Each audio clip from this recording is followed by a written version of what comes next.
Assalamualaikum warahmatullahi wabarakatuh. Halo teman-teman semua, kalian semua tahu nggak sih apa itu bimbingan konseling sebagai profesi? Kalau kalian belum tahu, yuk mari simak video berikut ini. Pengertian profesi. Profesi adalah pekerjaan yang membutuhkan pelatihan dan penguasaan terhadap suatu pengetahuan khusus. Suatu profesi biasanya memiliki asosiasi profesi, kode etik, serta proses sertifikasi dan lisensi yang khusus untuk bidang profesi tersebut. Pengertian bimbingan konseling sebagai profesi. Bimbingan dan konseling sebagai profesi merupakan suatu hubungan yang saling berkaitan, di mana terdapat proses membantu orang lain atau bisa dikatakan membimbing orang lain agar orang tersebut memiliki pribadi yang lebih baik dalam memahami dirinya, yang dilakukan oleh seseorang dalam suatu pekerjaan atau profesi. Pengembangan profesi bimbingan dan konseling. Yang pertama ada standarisasi unjuk kerja profesional konselor. Bimbingan dan konseling tidak semata-mata diarahkan kepada pemecahan masalah saja, tetapi mencakup berbagai jenis layanan dan kegiatan yang mengacu pada terwujudnya fungsi-fungsi yang luas. Dan yang kedua ada standarisasi penyiapan konselor. Tujuan penyiapan konselor ialah agar para calon konselor memiliki wawasan dan menguasai serta dapat melaksanakan dengan sebaik-baiknya materi dan keterampilan yang terkandung di dalam butir-butir rumusan unjuk kerja.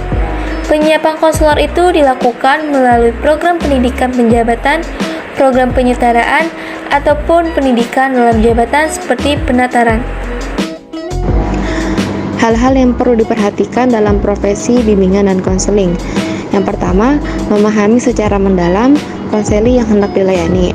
Maksudnya adalah menghargai dan menjunjung tinggi nilai-nilai kemanusiaan dan mengedepankan kemaslahatan konseli dalam konteks kemaslahatan umum. Yang kedua, menguasai landasan teoretik bimbingan dan konseling, yaitu mengimplementasikan prinsip-prinsip pendidikan dalam proses pembelajaran.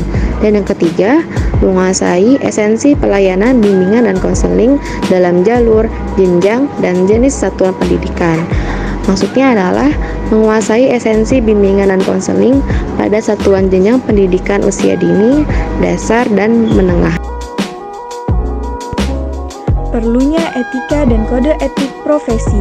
Pertama, tidak ada kesatuan tatanan normatif sehingga berhadapan dengan banyak pandangan moral yang sering saling bertentangan. Kedua, etika diperlukan untuk membantu agar tidak kehilangan orientasi dalam situasi transformasi ekonomi, sosial, intelektual, dan budaya tradisional ke modern, dan dapat menangkap makna hakiki dari perubahan nilai-nilai serta mampu mengambil sikap yang dapat dipertanggungjawabkan. Ketiga, etika dapat membuat kita sanggup untuk menghadapi ideologi baru secara kritis dan objektif serta untuk membentuk penilaian. Sedangkan referensi yang kita dapat yaitu dari Hunaina H. Etika Profesi Bimbingan dan Konseling. Nah, sekarang teman-teman sudah tahu ya apa itu bimbingan konseling sebagai profesi? Semoga informasi yang teman-teman dapat bermanfaat ya. Dadah. Assalamualaikum warahmatullahi wabarakatuh.